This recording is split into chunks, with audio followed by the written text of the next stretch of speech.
In the spring of 1943, the war in the Pacific was a brutal island-hopping affair. While brave young men fought and died on sandy beaches and in jungle hells, another war was being fought. It was a quiet war, waged not with guns, but with numbers and letters in windowless rooms far from the fighting. This was the war of secrets, and in a cramped office at Pearl Harbor, a young woman named Evelyn Reed was one of its most unlikely soldiers. Evelyn, or Evie as she preferred, was not what anyone pictured when they thought of a warrior. She was 24 years old, with sharp, intelligent eyes that seemed to see right through the complex codes that flowed into her station day and night. She had been a mathematics prodigy back in her small Ohio town, the kind of girl who saw the world as a beautiful, intricate puzzle. When the war came, she didn't enlist to carry a rifle. She enlisted to use her mind. She knew that a single intercepted message, understood correctly, could save more lives than a whole battalion of soldiers. But in 1943, the United States military was a man's world. The intelligence unit she was assigned to, a critical nerve center for the Pacific Fleet, was no exception. It was a sea of khaki uniforms and stern faces, men who had spent their lives in the service and viewed her presence as a novelty at best, and a distraction at worst. Her commanding officer was Major Frank Harding. He was a man carved from granite and procedure, with a voice that sounded like gravel being poured into a tin can. Harding believed in chains of command, in reports filed in triplicate, and in the unshakable conviction that war was men's business. From the moment Evie arrived, top of her class from the Navy's cryptology school, he had treated her with a kind of polite, dismissive condescension that was worse than open hostility. He called her Miss Reed in a tone that suggested she was there to pour coffee, not crack the Imperial Japanese Navy's most secret codes. "Miss Reed," he'd barked one morning, just a week after she'd arrived. "I have a task for you. Monitor the secondary shipping channels. Log any supply movements north of the Solomon Islands. It's tedious, but someone has to do it." The main team, a group of seasoned male crypt analysts, were working on the primary naval traffic, the JN-25 code that carried the fleet's most vital orders. Evie knew that being assigned to shipping manifests was like being told to sit in the corner. It was busy work, meant to keep her out of the way. She simply nodded, her expression unreadable. "Yes, Major." She sat at her small metal desk in the corner of the room, the hum of the decoding machines a constant companion. The men would sometimes glance over at her, muttering to each other. She heard the whispers. "What's a girl doing in here?" one said. Another chuckled. "Probably Harding's secretary, just with a fancy title." Evie ignored them. She let their low expectations fuel her. While they wrestled with the main fleet codes, she pored over the seemingly boring supply chatter. To them, it was just lists of beans, bullets, and bandages. To Evie, it was a story. She saw patterns they missed. She noticed a sudden increase in medical supplies being sent to a specific quiet island sector. She cross-referenced it with weather reports and radio silence orders she'd pieced together from other fragmented messages. She took her findings to Major Harding, her report neat and concise. "Major," she began, standing before his desk, "I believe the Japanese are planning a minor offensive or reinforcing a hidden garrison near the Shortland Islands. The increase in plasma and surgical equipment is disproportionate to the number of troops officially stationed there." Harding glanced at her report, his lip curling slightly. He took a long drag from his cigarette, blowing a cloud of smoke toward the ceiling. "Miss Reed," he said, not even looking at her, "your job is to log the data, not to play armchair general. The Japanese are always moving supplies." "It means nothing. Stick to the task you were given." He pushed her report back across the desk, a clear dismissal. A hot flash of anger and frustration went through Evie, but she held it back. Her voice remained steady. "With all due respect, sir, the pattern is unusual. It matches the lead-up to their last surprise landing on Guadalcanal, just on a smaller scale." "That will be all, Miss Reed," Harding said, his voice flat and final. He turned back to the main strategic map on his wall, leaving her standing there. Evie walked back to her desk, her cheeks burning. It wasn't about getting credit. It was about the information being used to save American lives. Her father, a veteran of the First Great War, had told her that information was the most powerful weapon of all, but only if someone was willing to listen. Right then, she felt like she was shouting into a hurricane. For weeks, this was her reality. She worked 12, sometimes 15-hour days, fueled by stale coffee and a fierce determination to prove her worth. She did her assigned work perfectly, but she also kept her own secret logs, her own charts, connecting dots that no one else was even looking for. She built a reputation for being quiet, efficient, and invisible. The men stopped mocking her and simply ignored her, which was only a small improvement. Then, on April 14, 1943, everything changed. A teletype machine began to chatter, spitting out a message that was flagged with the highest priority. It was a long string of encrypted numbers, intercepted by a listening post in the Aleutian Islands. It was complex, layered, and it came from the highest levels of the Japanese command. Major Harding stood over the machine, his face grim. "This is it," he said to the room at large. "This is a big one. I want all hands on this. Johnson, Miller, you take the first block. Peterson, work on the date time group. We crack this and we crack it now." He didn't even look in Evie's direction. She was to continue with her unimportant work. But Evie knew this was different. The radio frequency, the message's origin point, it was all top tier. She finished logging her required shipping data, but her eyes kept drifting to the main decryption board, where the men were chalking up possible letter combinations. They were getting stuck on a recurring 5-digit group. Later that evening, the room was thick with tension and stale smoke. The men were exhausted, frustrated. Harding was pacing back and forth like a caged tiger. They had pieces of the message, fragments that hinted at something huge, but they couldn't make it all fit. Words like inspection tour and front lines were emerging, but the key details were missing. Evie stayed late, long after her shift was over. She watched them struggle. She saw the flaw in their approach. They were trying to force a standard decryption pattern onto a code that was clearly using a one-time additive cipher, a kind of key that changed with every message. It was something she had studied, a theoretical possibility that most cryptanalysts thought the Japanese weren't sophisticated enough to use for field messages. Finally, she couldn't stay silent any longer. She walked over to the board, picking up a piece of chalk. "Major," she said, her voice quiet but clear, cutting through the weary murmurs. "You're assuming the additive is based on a standard key. What if it's based on the previous day's naval casualty report?" The men turned to stare at her. Johnson, a senior analyst, scoffed. "That's absurd. Why would they do that?" "Because it's random," Evie explained, her hand moving quickly across the board, writing a new set of equations. "It's a number that changes every day, known only to their highest command. It's mathematically sound, and nearly impossible to break unless you're looking for it." Harding stared at her, his eyes narrowed. He was about to dismiss her out of hand, she could see it in his face. But they were desperate. They had been at it for nearly 18 hours with no results. He grunted, a sound of pure reluctance. "Fine, try it. You have 1 hour, Miss Reed. If you're wasting our time, you'll be on the next transport ship to Alaska." For Evie, it was the moment she had been waiting for. It wasn't a request. It was a challenge. And she knew, with a certainty that calmed her racing heart, that she was right. She pulled the casualty reports from the previous day's intelligence files and began to work. The room fell silent, the only sound the scratching of her chalk on the slate. The men watched her, their skepticism slowly turning into a grudging curiosity. Within 45 minutes, the numbers began to align. The gibberish started to transform into clear, horrifyingly precise Japanese. The message laid out the entire flight itinerary for the Commander-in-Chief of the Japanese Combined Fleet, Admiral Yamamoto, the man who had planned the attack on Pearl Harbor. He was going on an inspection tour of bases in the Solomon Islands.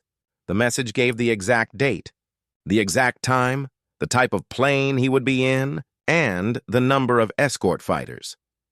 It was the single most important piece of intelligence to fall into American hands since the start of the war. It was a chance to cut the head off the snake, to deliver a blow to the Japanese military and a shot of morale to the American people. As the final words became clear on the board, a stunned silence fell over the room.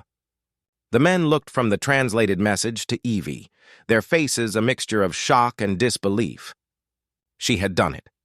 The quiet girl in the corner had just handed them Admiral Yamamoto. Major Harding stared at the board, his face pale.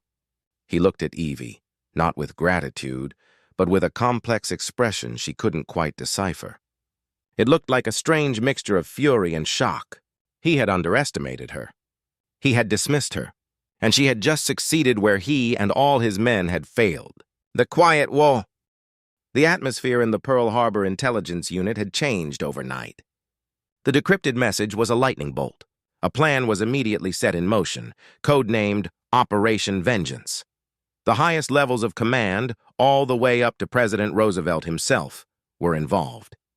The mission was simple in its goal, but breathtakingly dangerous in its execution: to intercept and shoot down Admiral Yamamoto's plane. The weight of this knowledge settled heavily on everyone in the unit. They were no longer just deciphering messages. They were now party to a plan that could change the course of the war. For the first time, the men in the room looked at Evie Reed with something other than dismissal. It was a grudging respect, mixed with a healthy dose of awe. They had seen her mind at work, and it was like watching a master locksmith pick an unpickable lock. Major Harding, however, seemed to have a different reaction. Publicly, he took full credit for the breakthrough. In his preliminary report to his superiors, he wrote, "After long hours, my team and I successfully decrypted a high-level enemy communication." He never mentioned Evie's name. It was a small, petty act of pride, but it stung Evie deeply. Yet she said nothing. The mission was what mattered, not the credit. She knew her contribution, and in her heart, that was enough for now. But her work wasn't done. While the top brass planned the flight paths for the P-38 Lightning fighters that would carry out the interception, Harding assigned Evie a new, critical task. "Miss Reed," he said, his tone still clipped and formal, but without the usual condescension, "I want you to live in the Japanese radio waves. Monitor every single piece of communication coming out of the Rabaul and Bougainville area. Any change, no matter how small, you report it directly to me. We can't afford any surprises." For Evie, this was not a punishment. This was where she thrived. She put on her headphones, tuning out the world and tuning into the streams of code and static. For the next 3 days, she barely slept. She lived on coffee and sandwiches eaten at her desk. She listened to the endless flow of encrypted messages, her mind sifting through the noise, searching for whispers, for anything that seemed out of place. The primary message about Yamamoto's itinerary seemed solid. Other intelligence confirmed it. The date was April 18th. The flight path was set. He would be flying in a Mitsubishi G4M Betty bomber escorted by 6 Zero fighters. The American pilots of the 339th Fighter Squadron were already practicing the long overwater flight, a mission that would push their P-38s to the absolute limit of their range. Everything was proceeding according to plan. The men in the room were confident, almost cocky. They had the enemy's playbook. But Evie felt a small, nagging sense of unease. Something was bothering her, a tiny thread that was out of place in the grand tapestry of the code. It was in the secondary traffic, the low-priority messages she had been assigned to for weeks. While the main naval channels were all business, discussing Yamamoto's inspection tour, there was a faint, unusual chatter on the frequencies used by a different air group, one based on a small, secondary airfield about 50 miles away from the main departure point. The messages were short, using a lower-grade code that she could decipher quickly. They talked about routine patrols and flight readiness. On its own, it was meaningless. But Evie noticed a pattern. The call signs of the pilots mentioned were not the ones assigned to Yamamoto's official escort detail, and they were planning a training patrol for the morning of April 18th along a route that would, for a few crucial minutes, merge with the Admiral's flight path. It was a whisper, a ghost in the machine. It could be a coincidence. It was probably nothing. The logical part of her brain told her that. But her intuition, the part of her that saw puzzles in everything, screamed that it was important. She worked through the night, cross-referencing everything she could find. She charted the fuel capacities of this second group of Zeros. She looked at their reported armaments. They were being outfitted for combat, not a simple training flight. Her blood ran cold. They weren't a training patrol. They were a second secret escort. They planned to join Yamamoto's flight mid-route, providing surprise cover. The American pilots were being sent into a trap.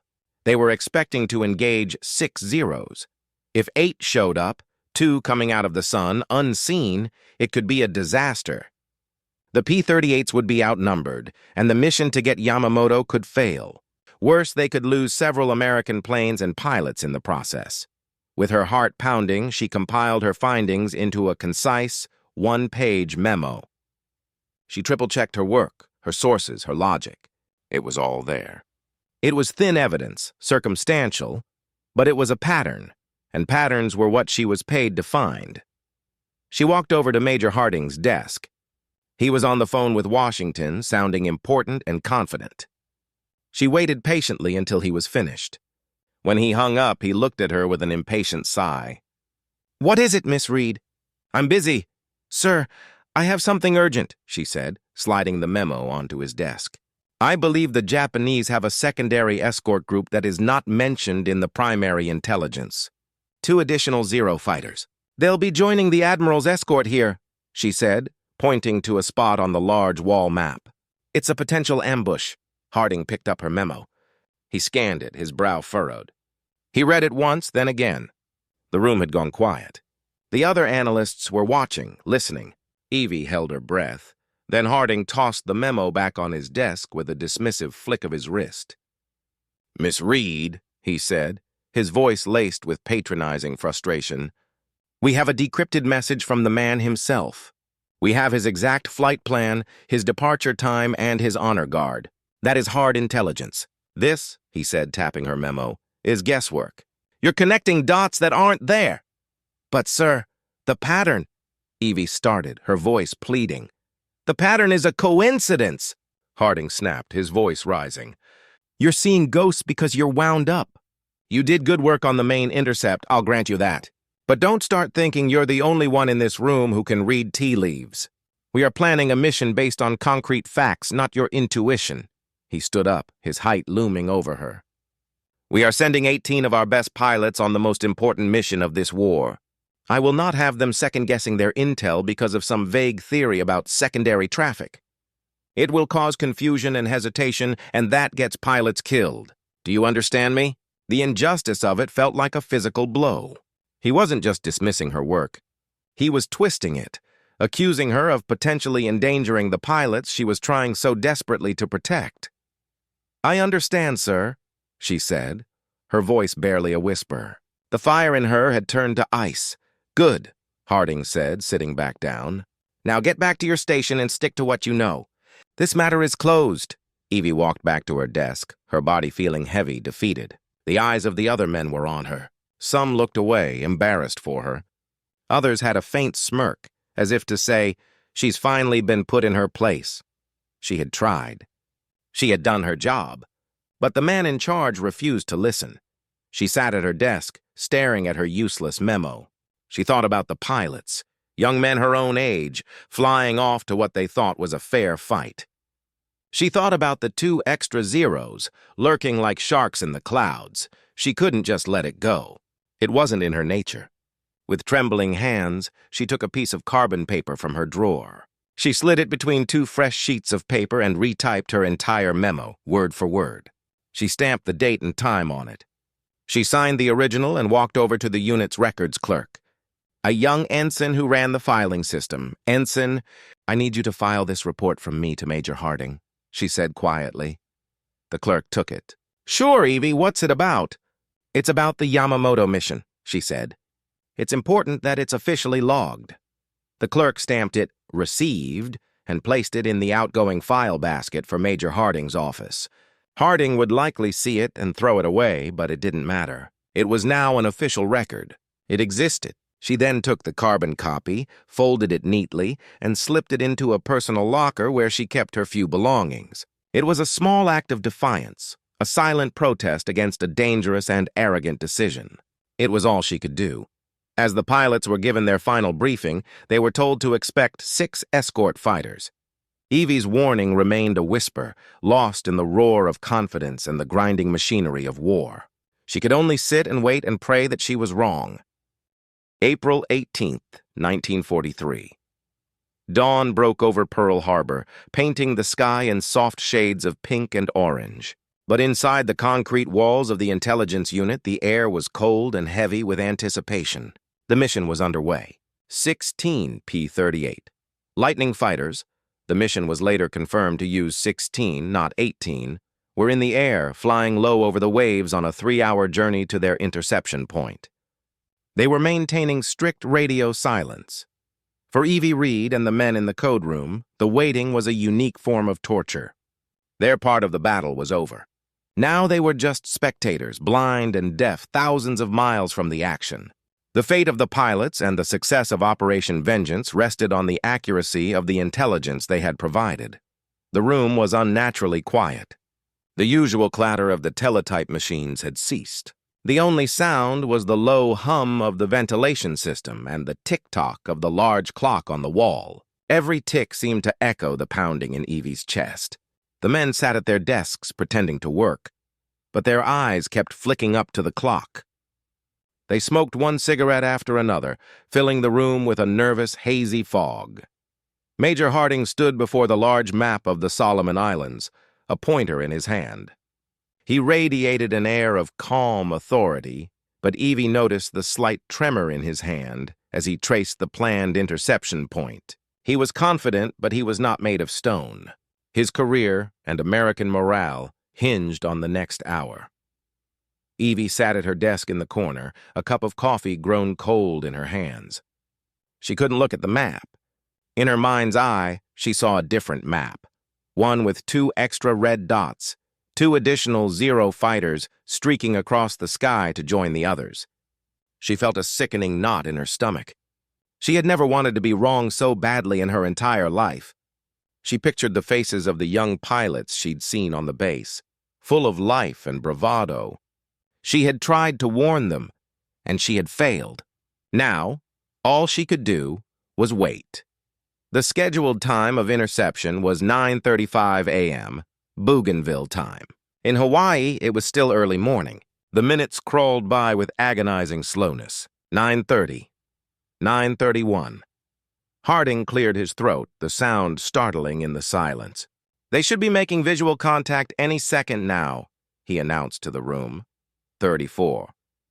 A bead of sweat trickled down the side of Harding's face. He wiped it away impatiently. 9:35. The moment of truth. A collective breath was held in the room. If the intelligence was right, American P-38s and Japanese Zeros were, at this very second, engaging in a deadly aerial dance. The silence stretched on. 1 minute, 2 minutes. The tension became a physical thing, pressing in on them. Every man in that room knew that a long, drawn-out dogfight was a bad sign. The American plan relied on speed and surprise. Get in, take down the bombers, and get out before the hornet's nest was fully stirred. "What's happening out there?" One of the younger analysts whispered, his voice cracking. "Shut up," another hissed back. They're maintaining radio silence as planned, but Evie knew better. After the initial engagement, the lead pilot was supposed to break silence with a coded success message. The continued silence was ominous. She closed her eyes and recited a silent prayer, not for victory, but for the lives of the pilots. At 9:42, 7 minutes after the planned interception, the static on the main radio console crackled. A voice, faint and distorted by distance, cut through. It was a single prearranged code word: popcorn. The room erupted. Men jumped from their chairs, shouting and clapping each other on the back. It was the success signal. It meant Yamamoto's bomber was hit. A wave of relief so powerful it was dizzying washed over Evie. They had done it. She had been wrong. There were no extra fighters. It was all a coincidence. Major Harding slammed his pointer down on the table, a broad, triumphant grin splitting his face. "We got him!" he roared. "We got the son of a bitch!" He looked around the room, his chest puffed out with pride. He looked directly at Evie, and for a split second she saw a look of pure, vindicated arrogance.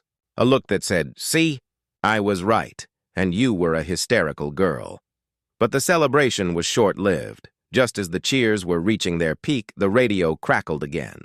It was the same pilot, Captain Mitchell, but his voice was different now. It was strained, breathless. This is Red Leader. Target is down. I repeat, primary target is down. But we have heavy resistance. More bogeys than briefed. I count. 8 zeros. 8! We are breaking off. I say again, breaking off. Blue 4 is hit. Blue 4 is going down. The shouting in the room died instantly, replaced by a stunned, horrified silence. Evie felt the blood drain from her face. 8 zeros. She had been right. Her warning, her memo, the pattern she had seen. It was all real. And now, an American pilot was paying the price for it being ignored. The room, which had been filled with triumph just moments before, now felt like a tomb. Major Harding stood frozen, his triumphant smile gone, replaced by a ghastly pale mask. He stared at the radio as if it had personally betrayed him. The other analysts looked from the radio to Evie. Their faces were no longer filled with grudging respect, but with a dawning, terrible understanding. She had warned them. She had tried to tell them, and the Major had shut her down. The radio went silent again. The surviving planes were running for home, their fuel tanks dangerously low. Now the waiting began again, but this time it was not with hope, but with dread. They waited to learn how many of their pilots would make it back to Henderson Field on Guadalcanal. They waited to learn the name of the man in Blue 4, the pilot who was now lost to the vast, empty Pacific. Evie felt no satisfaction in being right. All she felt was a deep, profound sorrow. The victory felt hollow, tainted by a needless loss. She had cracked the code, she had found the secret, but the most important part of her discovery had been locked away in a filing cabinet by the pride of one man. Later that afternoon, the final reports trickled in. The mission was a success. Admiral Yamamoto was dead. It would be a devastating blow to Japanese morale. But the cost was confirmed. One P-38 and its pilot, Lieutenant Raymond Hine, were lost. The after-action reports from the other pilots all said the same thing. They were ambushed by 2 extra zeros that came out of nowhere, just as they were focusing on the bombers. It was only due to the skill and courage of the other pilots that more planes weren't lost. Major Harding secluded himself in his office. When he emerged hours later, his face was a grim, unreadable slate. He began drafting the official after-action report for Washington. He knew, and Evie knew, that the official story would have to be written very carefully. The celebration across the base was muted. Yes, they had achieved a great victory, but a chair at the officers' club would be empty that night. A family back home would eventually receive a letter bearing the worst possible news. And in the quiet corner of the intelligence room, Evie Reed looked at her hands, which had deciphered the message of a lifetime, and felt the immense weight of a victory that felt, in its own way, like a terrible defeat.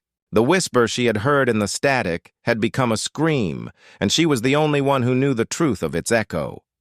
In the days following Operation Vengeance, the news, still a closely guarded secret among the military, was hailed as a monumental success. The man who planned Pearl Harbor was gone. It was a victory of intelligence, precision, and courage. For the men and women of the Pearl Harbor Intelligence Unit, it should have been a moment of immense pride. But for Evie Reed, the victory was sour, poisoned by the truth only she and a few others in that room knew. Major Harding moved quickly to control the narrative. He was a master of military bureaucracy, and he knew how to shape a report to tell the story he wanted. In his official account of the operation, sent directly to Admiral Nimitz's office, he painted a picture of flawless execution based on his team's brilliant intelligence work. He praised the bravery of the pilots. He mentioned the loss of Lieutenant Hine as a tragic but unavoidable consequence of combat. A casualty. To the fog of war, he wrote, nowhere. In the 7-page report did he mention the 8 zeros. He listed the enemy resistance as the expected 6. Nowhere did he mention the warning from one of his junior analysts. He had erased Evie's contribution and, more importantly, his own catastrophic failure of judgment with the stroke of an ink pen. He was building a wall of paper around his reputation, and he was using Lieutenant Hine's death as the mortar. Evie read a copy of the report, and a cold, hard anger settled in her heart. This wasn't about her pride or her need for recognition anymore. This was about honor. It was about the truth. It was about Lieutenant Hine, a pilot who might still be alive if his squadron had been properly briefed. Harding hadn't just made a mistake. He was now actively engaging in a cover-up, disrespecting the memory of a fallen soldier to save his own career. She knew she had to do something. The thought of confronting a major, a man with his entire career and the weight of the military hierarchy behind him, was terrifying. She was a temporary officer, a woman in a man's army. She had no power, no influence. To challenge him would be an act of professional suicide. She could be court-martialed, or at the very least, disgraced and sent to the most remote, forgotten corner of the war, just as he had threatened. She sought advice from the only person in the unit who had ever shown her any kindness, a quiet, older analyst named George. He was a veteran of the First War, a man who understood how the system worked. She explained the situation to him in hushed tones, away from the prying ears of the others. George listened patiently, his weathered face showing deep concern. When she was finished, he sighed heavily. "Evie," he said, his voice gentle, "you're right.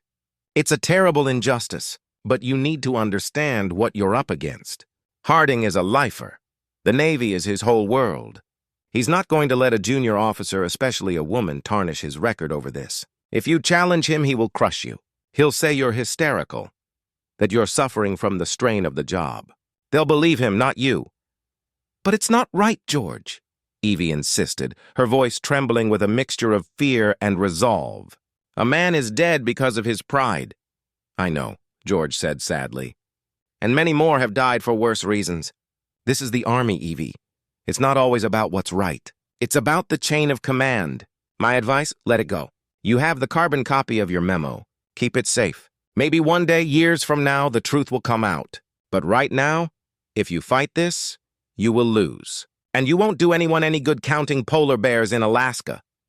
His words were meant to be kind, to protect her, but they felt like a surrender. Everything inside her screamed against it. She thought of her father, who had taught her to always stand up for what was right, no matter the cost.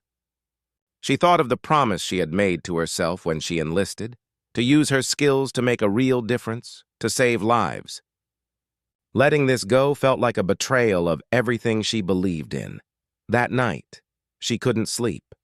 She walked the quiet paths of the naval base under the Hawaiian stars. The air was warm and smelled of salt and tropical flowers, a stark contrast to the cold, sterile environment where she spent her days. She thought about her options. She could stay silent, do her job, and live with the gnawing secret. She would be safe. Her career, such as it was, would continue. Or she could speak up, risk everything, and likely be destroyed for it. The injustice of it was what she kept coming back to. Major Harding was being recommended for a Legion of Merit medal for his role in the Yamamoto mission. He was going to be decorated for his arrogance. He would stand there, chest out, while a medal was pinned on him. A medal that felt to Evie as if it were stained with Lieutenant Hines' blood. The image made her physically sick. She found herself standing before the base chapel. She wasn't a particularly religious person, but tonight she felt a pull to go inside. She sat alone in a wooden pew, the moonlight streaming through the stained glass windows. In the silence of that sacred space, she thought not of strategy or codes, but of simple right and wrong. She had been underestimated from the day she arrived. She had been mocked and insulted. She had proven them all wrong with her skill, but that wasn't enough. Now her integrity was being tested. Was she the quiet, compliant woman they all thought she was? The one who would back down when threatened? Or was she the soldier she believed herself to be, one who fought for the truth, even when it was a quiet war fought with paper and ink? Her moment of decision came.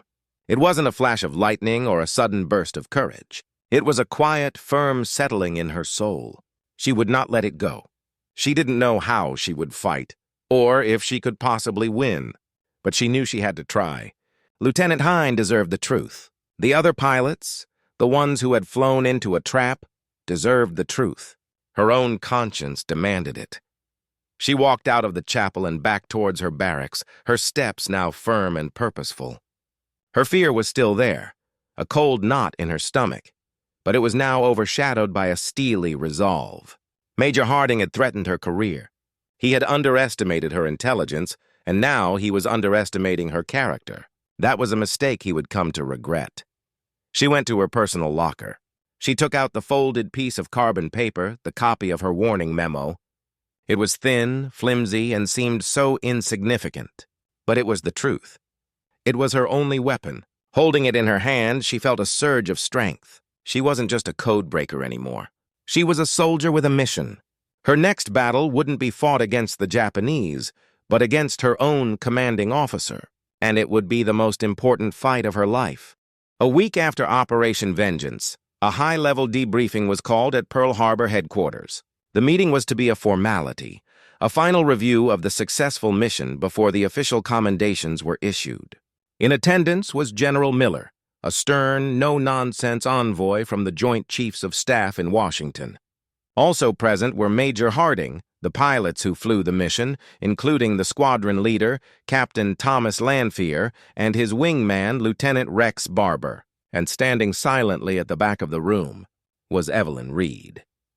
Harding had ordered her to be there to assist with any technical questions about the decryption, a move intended to show her she was nothing more than a glorified clerk.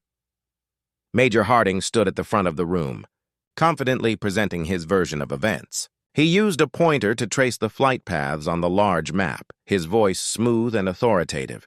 He spoke of the flawless intelligence, the element of surprise, the courage of the pilots. He glossed over the loss of Lieutenant Hine, calling it a testament to the fierce resistance put up by the enemy. In the end, Harding concluded, puffing out his chest, it was a textbook operation. A credit to every man involved and a shining example of American ingenuity and resolve. General Miller nodded, his expression unreadable. A fine job, Major. Truly a blow to the enemy. He then turned his attention to the pilots. Captain Lanphier, Lieutenant Barber, I'd like to hear it from your perspective. Tell me about the engagement. Captain Lanphier stood up. He was a young man, but his eyes held the weary look of a seasoned combat veteran. He described the long flight, the tension, the moment they spotted the Japanese bombers. Then his tone changed. Sir, the intel on the target's location and timing was perfect. Couldn't have been better, he said, nodding respectfully towards Harding. But the briefing on the escort was wrong. We were prepared for 6 zeros. When we engaged, 2 more dropped out of the sun on our 6. They came out of nowhere. We were damn lucky they didn't take out half the squadron. Rex here had to break off his attack run on the bomber to save my tail. Lieutenant Barber nodded in agreement. It was an ambush, pure and simple, sir. We adapted and overcame, but we weren't prepared for it. It's why we lost Ray Hine. He got tangled up with one of the surprise zeros. A heavy silence fell over the room. General Miller's gaze shifted from the pilots back to Major Harding. His eyes narrowed slightly. Major, he said, his voice dangerously quiet. Your report mentions expected resistance. The pilots are describing an ambush. A discrepancy of 2 enemy fighters is not insignificant. Was this a failure of our intelligence? Harding's confident demeanor vanished. A slight sheen of sweat appeared on his forehead. General, as I said, the fog of war. It's impossible to predict every variable. The intelligence we had was concrete. There was no indication of additional escorts. This was it. This was the moment Evie had been waiting for. Her heart was hammering against her ribs so hard she was sure everyone could hear it. Her hands were trembling. George's warning echoed in her ears. He will crush you! She took a deep breath, picturing Lieutenant Hine, and stepped forward. Permission to speak, General? Every head in the room turned to look at her. Major Harding shot her a look of pure, unrestrained fury. It was a look that promised consequences. But Evie met his gaze, her own eyes steady. General Miller looked surprised to see a woman step forward in this setting. He scrutinized her for a moment. And you are? Cryptanalyst Evelyn Reed, sir. I was part of the team that decrypted the initial message. Very well, Miss Reed. What is it? The general asked, his curiosity piqued. General, Evie began, her voice clear and strong, Major Harding's statement that there was no indication of additional escorts is incorrect. There was an indication. I found it. What is the meaning of this, Miss Reed? Harding blustered, stepping towards her. This is highly inappropriate. Let her speak, Major, the general commanded, silencing Harding with a single look. He turned back to Evie. Continue. Sir, 3 days before the mission, I analyzed secondary radio traffic from another Japanese airbase. I discovered a pattern that strongly suggested a second group of 2 Zeros was scheduled for a training patrol that would intercept Admiral Yamamoto's flight path, acting as a secret secondary escort. I prepared a report on my findings and presented it to Major Harding. Harding's face had turned a deathly shade of pale. "This is outrageous. She presented a wild theory, a guess based on nothing. I dismissed it because it was unsubstantiated and could have caused unnecessary panic and confusion for the pilots." "Is that so?" General Miller asked, his eyes still fixed on Evie. "Do you have a copy of this report, Miss Reed?" "Yes, sir." "I do," she said. She reached into the simple file folder she was carrying and pulled out the thin, creased carbon copy of her memo. She walked to the front of the room and placed it on the table in front of the general. The general picked it up. The room was so quiet you could hear a pin drop. He read the memo, his expression growing grimmer with every word. It was all there, in black and white, her analysis, her conclusion, and her explicit warning of 2 additional Zero fighters. And at the top, the date stamp. Clear as day, April 15th, 1943, 3 days before the mission. He put the memo down and looked at Captain Lanfear. "2 extra Zeros coming out of the sun?" "Yes, sir," Lanfear confirmed, looking from the memo to Evie with dawning comprehension and respect. The general's cold, hard gaze finally settled on Major Harding. He didn't need to raise his voice. His words were like chips of ice. "Major, you didn't just dismiss a theory.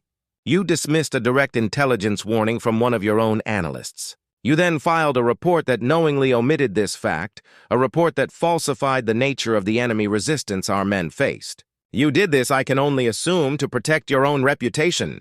Your pride and your lies almost cost us this mission, and they did cost us the life of a fine pilot."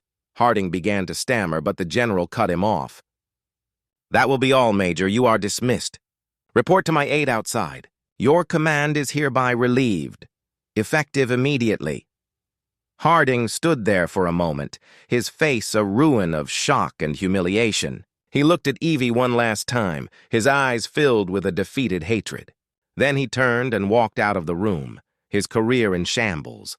A wave of relief washed over Evie, so profound her knees felt weak. She had done it. The truth had won. General Miller stood up and walked over to her. He took her hand, his expression softening. "Miss Reed," he said, his voice now filled with respect. "On behalf of the United States military, I want to thank you. Your work was brilliant, but more than that, your courage in coming forward today was exemplary. You have honored the memory of Lieutenant Hine and likely saved the lives of other pilots in the future. You are a true soldier." Later that day, as Evie sat at her desk, Captain Lanfear, Lieutenant Barber, and several of the other pilots from the mission came into the intelligence room. They walked straight to her corner. Lanfear reached out and shook her hand. "Miss Reed," he said, his voice full of genuine gratitude. "We wanted to thank you. What you did in there today, that took guts. We're all in your debt." The other pilots murmured their agreement, their faces showing the kind of respect that Evie had once thought was impossible to earn. From that day on, no one ever called her the girl in the corner again. She was Evie, the analyst who had seen the whisper in the static, the woman who had helped bring down Yamamoto, and the soldier who had fought for the truth, no matter the cost. Her quiet war was finally over, and she had won. Final shot shows Evie at her desk. A new complex coded message is placed in front of her. She pulls her lamp closer, a small, determined smile on her face, and gets to work as the video fades to black.